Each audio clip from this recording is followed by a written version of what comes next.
আমার এই ভিডিও যখন দেখবেন তখন বাংলাদেশের রাজনীতি অনেক আগায় গেছে, অনেক কিছু ঘটে গেছে। যাই হোক, আমি তো আগে ভিডিও রেকর্ড করি, তাও আমি একটু পিছে গিয়া তারেক রহমানের দেশে ফেরার বিষয়টা নিয়ে আলাপ করতে চাই, কারণ বিষয়টা গুরুত্বপূর্ণ। তারেক রহমান তো দেশে ফিরেছেন, বিএনপি খুশি, তার সাথে বেশি খুশি ইন্ডিয়া। আমি মেনে মেনে করছি না। ইন্ডিয়া টুডে একটা বিশাল ফিচার ছাপিছে, দেখেন কেন তারেক রহমানের দেশে ফেরা ইন্ডিয়ার জন্য খুশির খবর। তারাই লিখেছে, Khaleda জিয়া's son in Bangladesh after 17 years.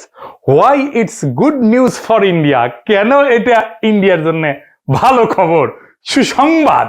ওরে বাবা, কি খুশি ইন্ডিয়া। কিন্তু তারেক রহমানের দেশে ফিরে নিয়ে কি কি বার্তা আপনি পেলেন, সেটা আমরা মোটামুটি তিনটা দিক থেকে বিচার করব। এক নাম্বার, উনি কেমনে ফিরলেন, উনার ফেরার ঘটনায় কে কি রোল প্লে করলো। দুই নাম্বার হইতেছে উনি কি বললেন, কেমনে বললেন। তিন নাম্বার হইতেছে উনার ফেরার ঘটনা নিয়ে গণমানুষের মধ্যে কি প্রতিক্রিয়া, এবং বাঙ্গু এলিট এস্টাবলিশমেন্ট এবং আওয়ামী লীগের মধ্যে কি প্রতিক্রিয়া। এই তিনটা দিক থেকে দেখলে আপনি বুঝতে পারবেন তারেক রহমানের দেশে ফেরাটা বাংলাদেশের জন্য কি মিন করে, এটার অর্থটা কি। তার আগে ওই পায়েসের উপরে যেমন কিসমিস থাকে না, উনকার দুটা কিসমিস দিয়ে দিই পায়েসের উপরে। না দেখে নি বিএনপি কইছে তারা 300 ফিটে যে বর্জ্য তৈরি করেছে তাও প্রসারণ করেছে, মার্শাল্লাহ। এই যে দেখেন, তারপরে ছবিও দিছে আগে এবং পরে, ওরে বাবা। তারপরে বিএনপির পাঁচাচাটা এডিটে সাহেব, পাঁচাচাটা কওয়া যাবি না। সে কি আপনি চান না আমি মুখ খারাপ করি? আচ্ছা তাইলে ধরি পাঁচাটা হয়েছে, তবে হোগা চাটাটা কিন্তু খারাপ না। যাই হোক, আপনি পছন্দ করলেন না, আপনার একটা কথা রাখা লাগে। তো পাও চাটার একটা ছবি দেবেন না, তাই বলে ভালো হয়েছে, ভালো হয়েছে না? তো জুতার সাইজ কলে ভালো, মাশাআল্লাহ। অনেকে সেট পারবি, জায়গা আছে অনেক সামনে, ইনকা করে। তো তারেক রহমানের ইনকাটা জুতা কিনে দিয়ে বিএনপি কইছে পরিষ্কার করিছে, আর পঙ্গের আলো কইতেছে আম্বা। ওরা ওই একই কথা। গণসংবর্ধনার পর 300 ফিট সড়কের বর্জ্য অপসারণ করলো ঢাকা উত্তর বিএনপি। তো আসেন না বিএনপি রেডিও, ওটা তো ছবি দেখলেন, স্টিল ছবি, একটা ভিডিও দেখেন বিএনপির কর্মীরা পরিষ্কার করছে, ভালো লাগবে না? দেখেন 26 তারিখ সকালে 300 ফিট এলাকায় গিয়ে দেখা যায় জমে থাকা ময়লার স্তূপ পরিষ্কার করছেন ঢাকা উত্তর সিটি কর্পোরেশনের পরিচ্ছন্নতা কর্মীরা। বিএনপির অফিসিয়াল পেজ থেকে দাবি করা হয়েছে ময়লা পরিষ্কার করছে, সমস্ত ময়লা পরিষ্কার করছে বিএনপি, কিন্তু আসলে না, কথাটি মিথ্যা। পুরো অংশের অধিকাংশ অর্থাৎ 90% বর্জ্য ময়লা পরিষ্কার করেছে ঢাকা উত্তর সিটি কর্পোরেশন। দেখেছেন কারা করিচ্ছে পরিষ্কার? 148 টন বর্জ্য পরিষ্কার করছে সিটি কর্পোরেশন। কেমন ধাপ্পা দেয় দেখেন। আরেকটা জিনিস দেখবেন, আর একটা কিসমিস, পায়েসের উপরে কিসমিস।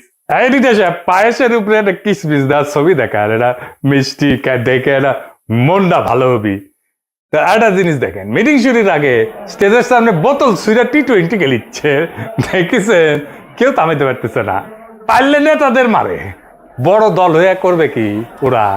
নিজের দলে তো কোনো শৃঙ্খলা নাই, রাষ্ট্র চালাইবে, মিটিং সামলাইতে পারে না, তা আবার নিজের দলের মিটিং, তার নিজের দলের কর্মী তাদের। তো যাই হোক, আলোচনায় আসি। প্রথম পয়েন্ট, তারেক রহমান ফেরার ঘটনায় কে কি রোল প্লে করলো। তারেক রহমানের মূল সিকিউরিটি দিল কে, বলেন তো? কে দিল? এটাই হইতেছে কে কি রোল প্লে করলো। এটা একটা বিশাল বার্তা আছে বলে। সেনাবাহিনী, কোন স্পেশাল ফোর্স না, র্যাব না, পুলিশ না, এসএসএফ না, পুরা দস্তর সেনাবাহিনী। এই জায়গাটা খেয়াল করবেন। স্বরাষ্ট্র মন্ত্রণালয়ের নিরাপত্তা ব্রিফিং আপনি পাবেন সব জায়গায়, কয়া হয়েছে এটা সিভিল ফোর্স করবে, কোথাও সেনাবাহিনী মোতায়েন করা হবে বলা হয়নি। এটার দায়িত্ব ছিল ডিএমপির। দেখেন ডিএমপির ব্রিফিং দেখেন, 2000 পুলিশ সদস্য মোতায়েন থাকার কথা ছিল। পুলিশ দেখেছেন অল্প কিছু দেখতে পারেন, দেখেন নাই, মূলত চারিদিকে ঝাঁকে ঝাঁকে আর্মি। দেখেন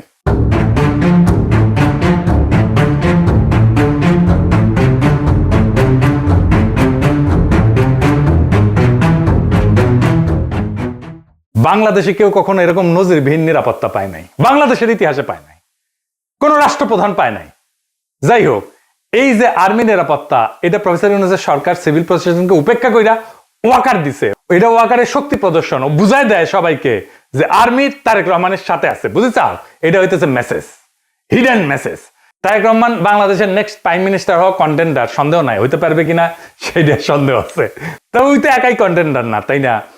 ওনার দলের কাছাকাছি সাংগঠনিক শক্তি নিয়ে প্রতিদ্বন্দ্বী রাজনৈতিক জোট দাঁড়াইতেছে, এমন একটা ভাব তৈরি করা হইতেছে তারেক রহমান না থাকলে বাংলাদেশ উচ্ছন্নে যাবে, উনিই পারবেন বাংলাদেশকে পথে আনতে।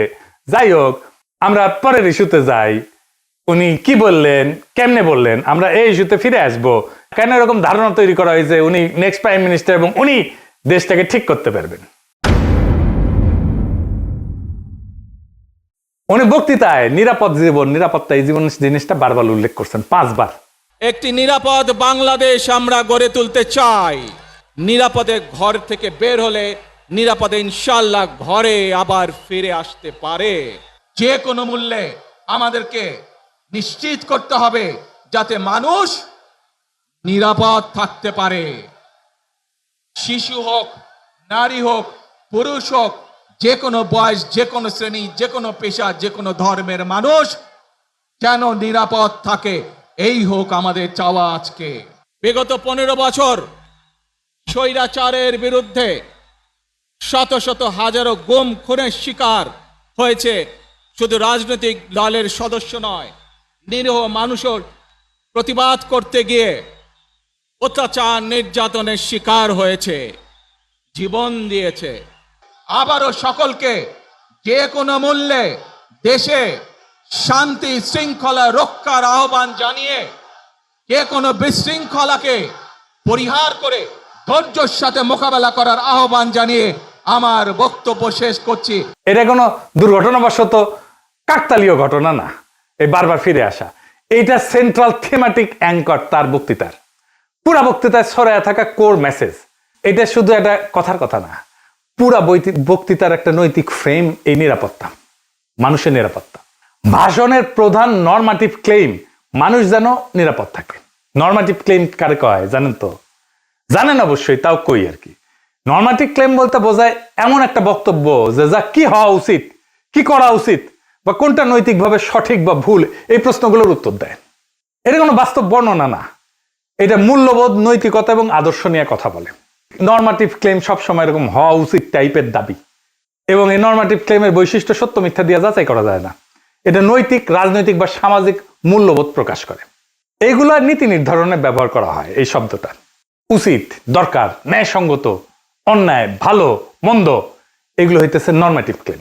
যেমন ধরেন, আমি যদি বলি রাষ্ট্রের দায়িত্ব নাগরিকদের নিরাপত্তা নিশ্চিত করা, এটা নরমাটিভ ক্লেম, বুঝলাও? তারপরে ধরেন গুম খুনের বিচার হওয়া উচিত, এটা নরমাটিভ ক্লেম।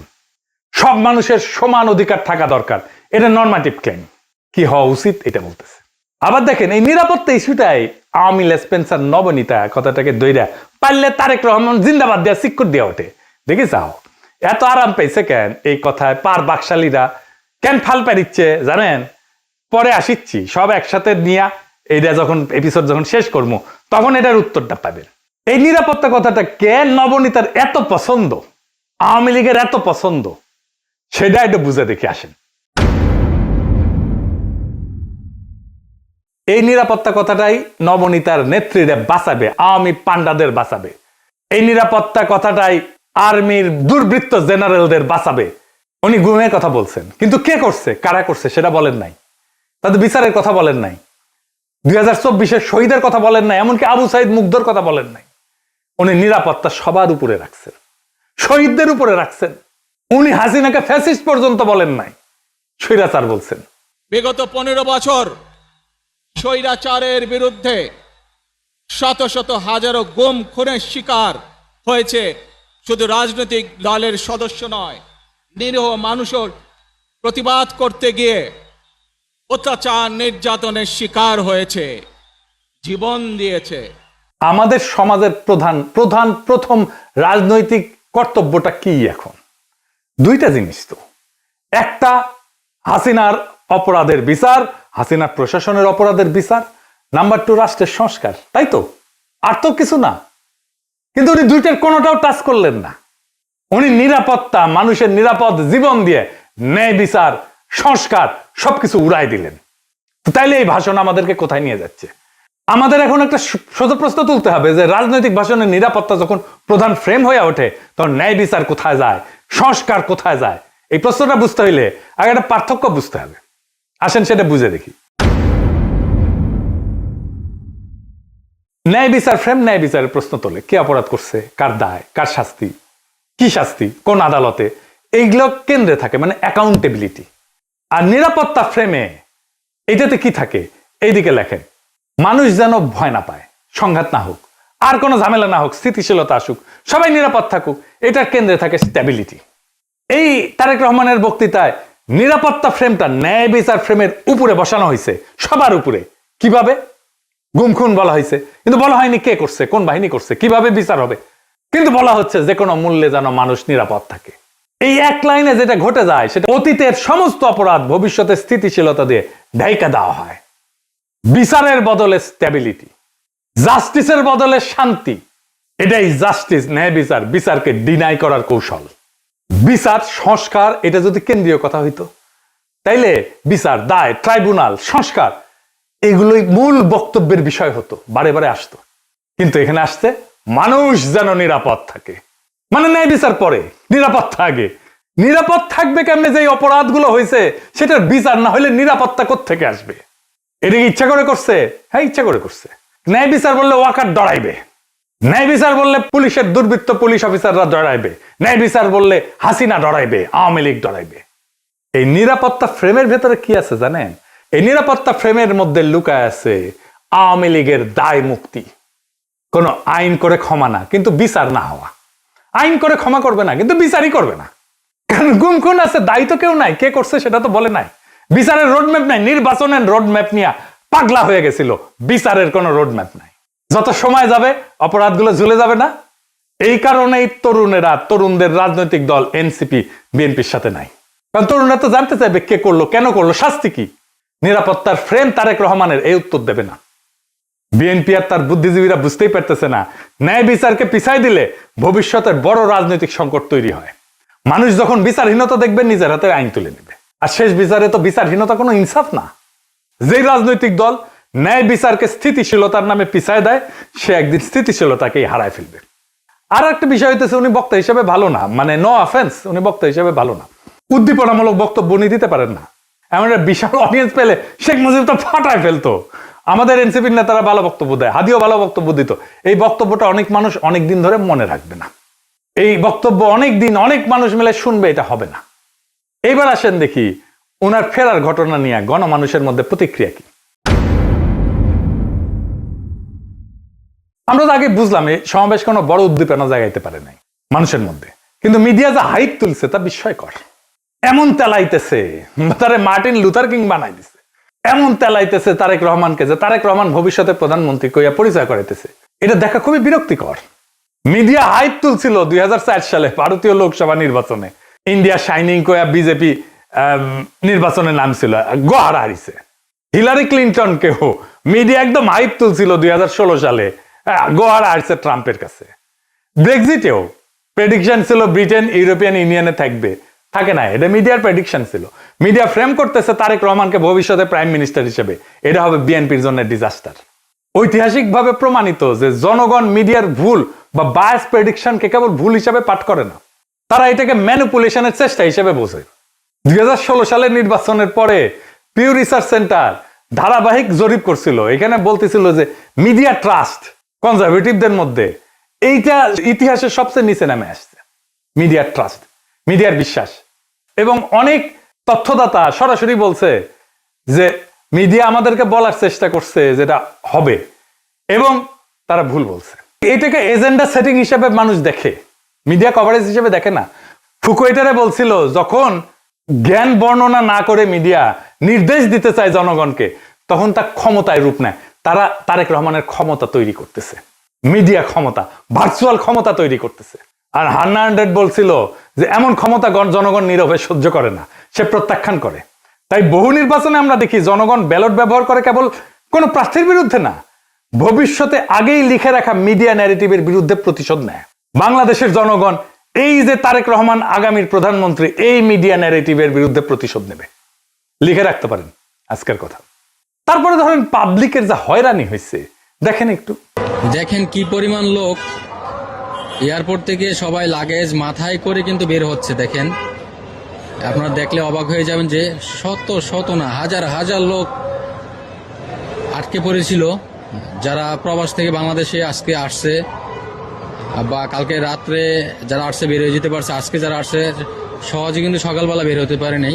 এখন তারেক রহমান সাহেব বের হয়ে গেছে, সবাইকে বের হওয়ার ব্যবস্থা করছে এবং সবাই বের হয়ে যাচ্ছে। আর একটা হয়রানি দেখেন পাবলিক কি করছে।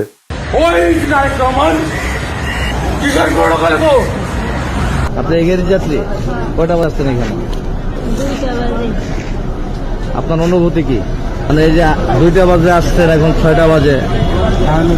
খারাপ লাগছে, মনে হচ্ছে লোকটাকে পায়ে জুতা দিতে পারতাম। খুবই কান্না পাচ্ছে, খুবই কি বলবো, ভাষায় প্রকাশ করতে পারতেছি না। একদিকে তো অসুস্থ লোক আসছিল দেশের বাড়ি চিকিৎসা করার জন্য, তারপরে এই পরিস্থিতি দুঃখ লাগতেছে যে আমরা আইছি বাইরে থেকে, আজকে শখ করে একটা গাড়ি নিয়ে আসছে আর এই গাড়ি আমার এয়ারপোর্টের মধ্যে ঢুকতে দিল না। আমি এইভাবে ঠেলিয়ে ঠেলে নিতেছি, এতে তো আমার কাছে ওইটাই মনে হয় যে আমরা মনে হয় যে অপরাধী করছি। তারেক রহমানকে যে বাংলাদেশের ত্রাতা হিসেবে দেখানো হইতেছে, বাঙ্গু সুশীলদের শিরোমণি মতিউর রহমান কইছে যে দেশে রাজনৈতিক শূন্যতা চলতেছে, তারেক রহমান আরো আগে আসলে ভালো হইতো, মানে এই শূন্যতা কাটতো। শুনেন, আমি ব্যক্তিগতভাবে এটা মনে করি যে দেশে একটা রাজনৈতিক শূন্যতা রয়েছে, চলছে, এটা একটা বিপজ্জনক।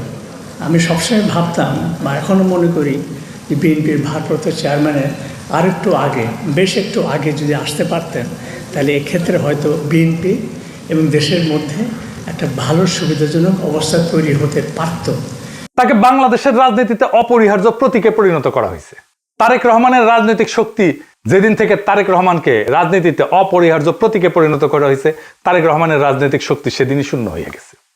তারেক রহমানকে সারা বিপ্লব হইল না একটা, ওনাকে সারা তো ওনাকে সারা দেশ বাঁচবে না, রাষ্ট্র বাঁচবে না, এটা একটা কথা। জনগণের কোনো এজেন্সি নাই, যে নেতাকে অপরিহার্য বানানো হয় সে আর কোনো রাজনৈতিক অ্যাক্টর থাকে না, সে পরিণত হয় একটা স্থির মূর্তিতে যাকে সবাই রক্ষা করে কিন্তু কেউ চালাইতে চায় না। কারণ রাজনৈতিক অ্যাক্টর হওয়ার মানে হইল সিদ্ধান্ত নেওয়া, আর অপরিহার্য হওয়ার মানে হইল সিদ্ধান্ত এড়ায় যাওয়া। সিদ্ধান্ত মানেই ঝুঁকি, আর ঝুঁকি মানেই প্রতীকের ক্ষয়। তাই সেই নেতার চারপাশে এমন এক সুরক্ষা বলয় তৈরি করা হয় যেখানে প্রত্যেকটা সম্ভাব্য সিদ্ধান্ত আগে আটকায় যায়। সে কথা বলে সাবধানে, নড়ে অনুমতি নিয়া, কার্যত অন্যদের সিদ্ধান্তের বাহক হইয়া ওঠে। আর সে ব্যর্থতার দায় নিতে পারে না, কারণ দায় নেওয়া মানেই তো মানুষের কাতারে নামায় না, সেই প্রতীক ভেঙে যাওয়া, যে অপরিহার্য ফ্রেম তৈরি করা হয়েছে, এই ন্যারেটিভ ভেঙে যায়।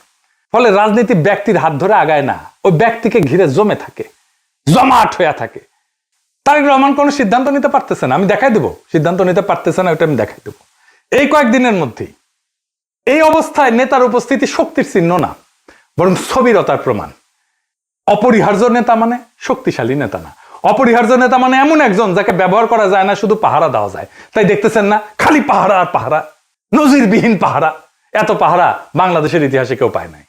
উনি কিচ্ছু করতে পারবেন না, রাজনীতি তো দূর কি বাদ, কিছুই করতে পারবেন না। আর বড় দল কিন্তু চিপসের প্যাকেটের মতো বেশিরভাগই বাতাস, মিচিয়ানা চিপস। দলের প্রধান নেতা আসবে, মির্জা ফখরুল বলল তারেক রহমান যেদিন আসবে সেদিন দেশ যেন কাঁপে ওঠে, কাঁপুনি দিবে। আমি আপনাদেরকে জানাতে চাই, নেতা যেদিন আমাদের আসবেন, যেদিন বাংলাদেশে পা দেবেন, সেদিন যেন সমগ্র বাংলাদেশ কেঁপে উঠে। বন্ধুগণ, এই কাপাকাপি করতে গিয়া একটা প্রোগ্রাম নিছে, পঙ্গু হাসপাতালে আহত জুলাই যোদ্ধাদের দেখতে যাবে তারেক রহমান। আসার পরে দেখা গেল পঙ্গু হাসপাতালে জুলাই যোদ্ধা নাই, একজনও নাই। এটা কারোই মাথায় আসেনি, তারেক রহমানেরও মাথায় আসেনি যে ওখানে আসলে কেউ আছে। 3টা না 4টা প্রোগ্রাম তো কয়দিনে, তাই না? এতদিন ধরে প্রস্তুতি নিচ্ছে। আচ্ছা, জুলাই যোদ্ধা কে কে আছে? উনি গেলে কোন ওয়ার্ডে যাবেন, কার সাথে দেখা করবেন, কি নিয়ে যাবেন, কোনো পরিকল্পনা নাই। এই হইতেছে রাষ্ট্র ক্ষমতায় যাবে যে দল, সেই দশের প্ল্যানিং দেখেন। রাজনীতি আগাইলো, ওরা তো কাঁপাইতে চাইতেছেন, রাজনীতি করতে চাইতেছেন না, স্পেকটাকাল দেখাইতে চাইতেছেন। পলিটিক্যাল লিডারের স্পেকটাকাল হইতেছে তার বক্তৃতা, তার রাজনীতি। কত লোক দেখতে আসছে জনসভায়, কত লোক হাজির হয়েছে, এটা স্পেকটাকাল না। কাঁপায় দিছে কিনা এটা পলিটিক্যাল স্পেকটাকাল না। আর পাবলিক সাফারিংস, এইটার জন্য কি পাবলিক সাফারিংস হয়েছে? তাহলে ফাইনালি ওনার যে এই হোম কামিং, দেশে ফিরে আসা, এর পিছনে আসলে কি? এইটা হইতেছে এক ত্রিভুজ প্রেমের লম্বা কাহিনী। ত্রিভুজ প্রেম কইলে এটা ঠিক জমে না, অন্য কিছু কইলে ভালো হইতো, আর একটু দুষ্টু কথা কইলে ভালো হইতো, আমি আর কইব না ওইটা। তো যাই হোক, বুঝাই দিয়েছেন কি কইতে চাইতেছি আর কি, বুঝছাও। তো মানে ত্রিভুজ প্রেমে তো একজনের ছেঁকা খাইতে হয়, এটি না, এটি তিনজনই মজা পায় আর কি, বুঝছাও। তো যাই হোক, তো এই ত্রিভুজ প্রেমের 3 অ্যাক্টর হইতেছে ওয়াকার, এডিটর সাহেব, এটা ত্রিভুজ আকাম, এটা ওয়াকার একদিকে বিএনপি আর ইন্ডিয়া। ওয়াকার আর দুর্বৃত্ত জেনারেলের লাগবে গুমের বিচার থেকে বাঁচা, ইন্ডিয়ার লাগবে আগের জমিদারি ফিরে পাওয়া, আর বিএনপির লাগবে ক্ষমতা। এই 3 শক্তি এক হইছে, একজনকে আর একজনের লাগবে।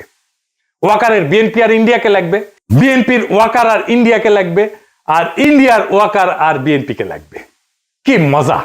এইটাই হইতেছে বন্দোবস্ত, এদের মধ্যে বন্দোবস্ত হয়ে গেছে। ইন্ডিয়া আনন্দবাজারে রিপোর্ট করে ইঙ্গিত দিছে আমরা আছি তারেক রহমানের সাথে, ওয়াকার শক্তি দিয়ে ইঙ্গিত দিছে আমরা আছি তারেক রহমানের সাথে, তারেক রহমান বক্তৃতা দিয়ে ইঙ্গিত দিছে আমরা আছি তোমাদের সাথে। শান্তি আর শান্তি, নিরাপত্তা, এর বাইরে আর কিছু হবে না, গুমের বিচার হবে না, সংস্কার হবে না, কিসের ভাল। আর আওয়ামী লীগ নমনেতাদের দিয়ে বার্তা দিছে। শুধু তাই না, এই যে দেখেন আশরাফুল আলম খোকন, হাসিনার পিএস, কি বলে দেখছেন? তারা বলে তারা বিএনপির পাশে দাঁড়াইছে। আবার দেখেন আরেকজন, দেখেন আওয়ামী লীগ, তার প্রোফাইল পিকচার দেখেছেন? হ্যাঁ, সঞ্জিদা খাতুনের ছবি দিছে, তা সেরা ছবিটা দিছে, দুঃখ ভাব একটু, বুঝছাও। তো ওই কয় যে গরু দুধ দেয় তার নাকি লাথি খাওয়া যায়, মানে বিএনপি দুধ দিচ্ছে এখন। বিএনপির আবার দুধও আছে। না আছে তো, না আছে সত্যি আছে, আমি মিছা কথা কইতেছি না, আমি দুষ্টামি করিছি না। বিএনপির দুধু আছে, আসলেই আছে। এই যে দেখেন বিএনপির দুধু, দেখি বিএনপির দুধু আছে, বিএনপির দুধু দিয়ে দিছে আওয়ামী লীগকে। যাই হোক, আপনি কিছুদিন পরে দেখবেন পার নাস্তিক গুলা দাঁড়াইতেছে বিএনপির পাশে এবং তারা বলতেছে আমরা বিএনপি কে ভোট দিব। আমি দেখাই দিব, বলতেছে তারা পার নাস্তিক, যাদেরকে ঘৃণা করেন আপনারা। বিএনপি কে ক্ষমতা আনার জন্য এই সবগুলো শক্তি এক হয়েছে। কেন্দ্র দখল করবে, প্রশাসনকে কাজে লাগায়, পুলিশকে কাজে লাগায়, গুন্ডা আর হুন্ডা দিয়ে নির্বাচন হবে, আর্মি বসে থাকবে, অথবা আর্মিও পিটাবে পাবলিককে, ব্যালট বাক্স লুট হবে। আওয়ামী লীগের পুরো সংগঠন বিএনপির জন্য কাজ করবে, টাকা আসবে, খালি টাকা আর টাকা, লুট করা টাকা ফেরত আসবে কিছু। নির্বাচন প্রচারণার জন্য এই 4 বান্ডেল দিলাম, ব্যানার পিস্টন করার জন্য। আর এটি লাগাইবা শুধু মোটরসাইকেল বহরের জন্য, মোটরসাইকেল নিয়ে আসবা 7টা, ঠিক আছে, দেখে নিয়ে আসবা। আর এটি রাখো শুধু নির্বাচনের দিন চা সিগারেট খাওয়াইবা মানুষকে। আর এই 7-8 বান্ডেল যদি আছে, সকালবেলা সীসা খাইবা, হ্যাঁ সীসা খাইবা বৈশা। আমি পাস করবো না, সমস্যা নেই। সেই টাকা বিএনপি নির্বাচনের জন্য কাজে লাগবে। এই জন্য খোদা বক্সকে সরাই দিছে প্রফেসর ইউনূসের সরকার। প্রশাসন, পুলিশ, জেনারেলরা মাথায় রাখেন, এই নির্বাচন আমাদের আজাদির নির্বাচন। সংসদের কাজ রাষ্ট্রে ইনসাফ কায়েম করা। আমার আগের ভিডিওটা দেখে নিয়েন, বিস্তারিত আলাপ করছি কিভাবে সংসদ আইন তৈরির মাধ্যমে সমাজের মাঝে থাকা ইনসাফের ধারণা রাষ্ট্রের আইনের মধ্যে ঢুকে দেয়, রাষ্ট্রকে ইনসাফমুখী করে তোলে সংসদ। এই ইনসাফের রাষ্ট্রই আমাদের আজাদির দিকে নিয়ে যায়। আমাদের প্রত্যেকটা ভোটকে আমাদের মাঠে রক্ষা করতে হবে। প্রশাসন যদি গণরায়কে ছিনায় নিতে চায়, তাহলে ভোট ডাকাতদের এইবার বিতাড়িত করব বাংলাদেশ থেকে। আর এইবার প্রশাসনের, পুলিশের কাউরে যদি পক্ষপাত করতে দেখা যায়, কোনো মাপ কিন্তু নাই। আগামী সরকার বিএনপির হবে না, প্রফেসর ইউনূসের সরকারের মতো ধ্বজভঙ্গ সরকারও হবে না। তাই খুব খেয়াল, ভোট রক্ষার লড়াইয়ের জন্য তৈরি হন। এইবার ভোট দিলেই হবে না, কেন্দ্র পাহারা দিতে হবে, প্রত্যেকটা ভোটকে আমাদের রক্ষা করতে হবে। আর এক নতুন ভোট আনার লড়াইয়ের জন্য তৈরি হন। ইনকিলাব জিন্দাবাদ।